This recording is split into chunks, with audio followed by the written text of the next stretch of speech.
मगर मैंने बार बार कहा, मैं तुम्हारा हूं, तुम मेरे हो, केवल एक रिश्ता जानता हूं। और जिस दिन उस रिश्ते को तुम समझ जाओगे, जिस दिन उस रिश्ते को तुम जान जाओगे, तुम्हारी अपूर्णता अपने आप पूर्णता में बदलती चली जाएगी।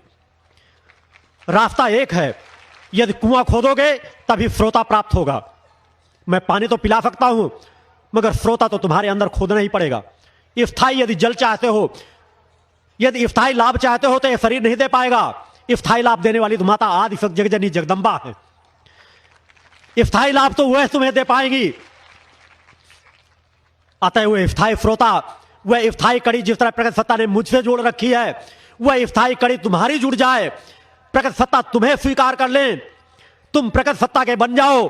प्रकट सत्ता तो तुम्हें मानती है, मगर तुम जो मान नहीं पा रहे, जिस दिन तुम्हें मानना शुरू कर लोगे, मेरा कार्य पूर्ण हो जाएगा।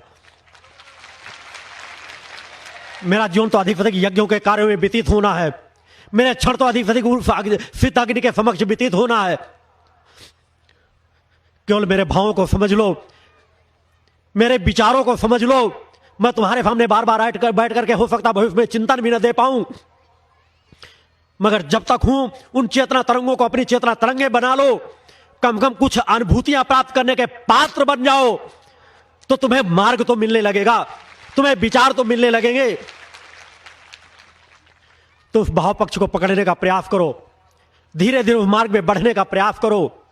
छोटी छोटी बातों में उलझने का प्रयास मत करो, छोटी छोटी बातों में अपने मन में संशय मत करो। जो समय है उसका भरपूर उपयोग करो। यह तुम मेरे शिष्य हो तो पूरी तरह से शिष्य बन जाओ।